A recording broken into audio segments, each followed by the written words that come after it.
రక్షణ కలుగ చేయడానికి, నీ జీవితంలో ఏదైతే పోగొట్టుకున్నావో మరలా దేవుడు నీకు దయచేయాలంటే ఈ రాత్రి ఒక్కసారి నీ మనసులో ప్రభువా నా బాధ, నా కష్టం, చూడండి ఆయన పిల్లల్ని వదిలేసారు లాగుతూ ఉంటారు. హల్లెలూయా.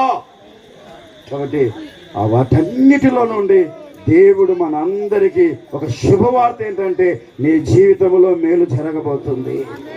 ఆమేన్. హల్లెలూయా. విషయం చెప్పండి, ఇట్లా క్రిస్మస్ పండుగకి కొత్తగా పెళ్ళి అయిపోయి ప్రార్థన చేయించుకొని వెళ్ళిపోయినా ఏం చెప్పలేము, ఎందుకంటే చాలా మంది ఉన్నారు.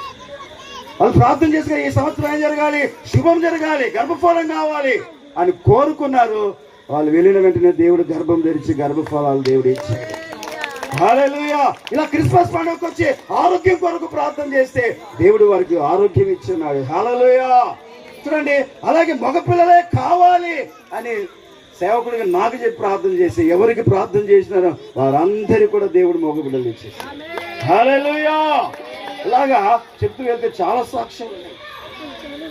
ఒక ఆమె మరణ పడకలో ఉండింది, ప్రార్థన చేయమని వచ్చి పిలిస్తే వెళ్ళి ప్రార్థన చేస్తే ఆ మరణ పడకల నుంచి దేవుడు లేపాడు. కారణం ఏంటంటే ఇలాంటి చీకటిలో ఉన్న వారికి, ఇలాంటి సమస్యలో ఉన్న వారికి ఖచ్చితంగా నా దేవుడు వారికి మేలు చేయడమే కాదు, వారిని బాగు చేసి బలపరిచి వారికి స్వస్థతను కలుగజేసి సంతోషమునివ్వబోతున్నాడు.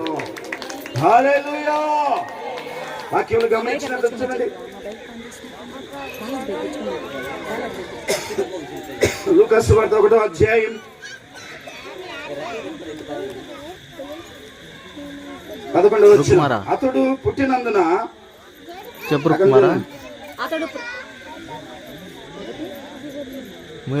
ఎన్ని ఏళ్ళకు రెండు కాదు